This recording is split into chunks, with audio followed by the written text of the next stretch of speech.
proses seleksi antara pelamar baru dengan honorer yang berpengalaman tidak disamakan atau dipisahkan. Artinya dari sini kita bisa menarik kesimpulan. Yang pertama, halo, assalamualaikum warahmatullahi wabarakatuh, selamat malam. Ketemu lagi dengan channel Almahya dengan saya Andika. Nah teman-teman, ini ada berita terbaru terkait tenaga non-ASN kesehatan, di mana telah dilakukan rapat koordinasi untuk percepatan pendataan tenaga non-ASN kesehatan. Di sini juga dibahas terkait dengan mekanisme seleksi yang akan dilakukan untuk tenaga kesehatan. Nanti sepertinya akan dibagi dua, ada untuk pendaftar umum dan ada untuk honorer. Sepertinya seperti itu ya. Nanti kita simak hasil dari rapat ini. Kita tunggu. Untuk sementara slide-nya yang beredar seperti itu. Oke teman-teman, bagi kamu yang baru menemukan channel ini dan ingin terus mendapatkan informasi terupdate seperti ini, baik itu tenaga kesehatan, tenaga guru, maupun tenaga teknis lainnya, teman-teman silahkan subscribe channel ini sekarang juga. Jika ada informasi terbaru mengenai ketiga jenis jabatan tadi, maka pasti saya akan berupaya menginformasikannya secepat mungkin. Maka dari itu, silakan subscribe channel ini untuk terus mendapatkan informasi terupdate tersebut. Oke, teman-teman, di sini diberitakan bahwa Kementerian Pendayagunaan Aparatur Negara dan Reformasi Birokrasi (PAN-RB) menggelar rapat dengan Badan Kepegawaian Negara terkait percepatan pendataan tenaga non-ASN kesehatan. Rapat yang digelar secara daring ini dipimpin oleh Menpan RB Abdullah Aswar Anas pada hari Minggu tanggal 11 bulan 9. Pada rapat tersebut, Menteri Anas menekankan pentingnya validasi data sehingga data yang dimiliki Kementerian PAN-RB, BKN, dan Kementerian Kesehatan adalah data yang sama. Menteri PAN-RB juga meminta jajaran BKN dan Deputi Sumber Daya Manusia Aparatur Kementerian PAN-RB untuk dapat merumuskan pola tes yang sesuai.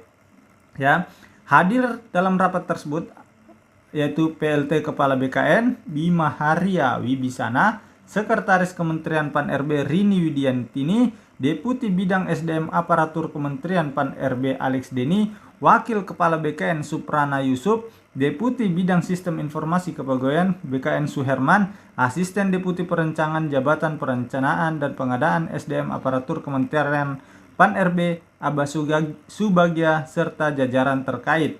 Ya, mereka melakukan rapat koordinasi untuk melakukan validasi dan percepatan.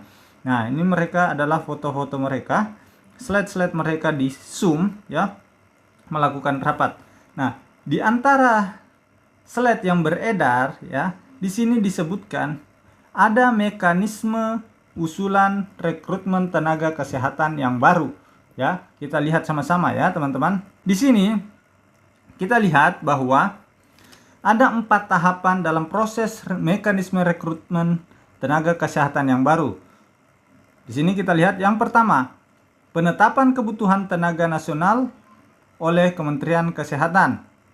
Setelah itu, dilakukan pengalokasian kepada Pemda-Pemda sepanjang anggaran disetujui oleh Kemenku.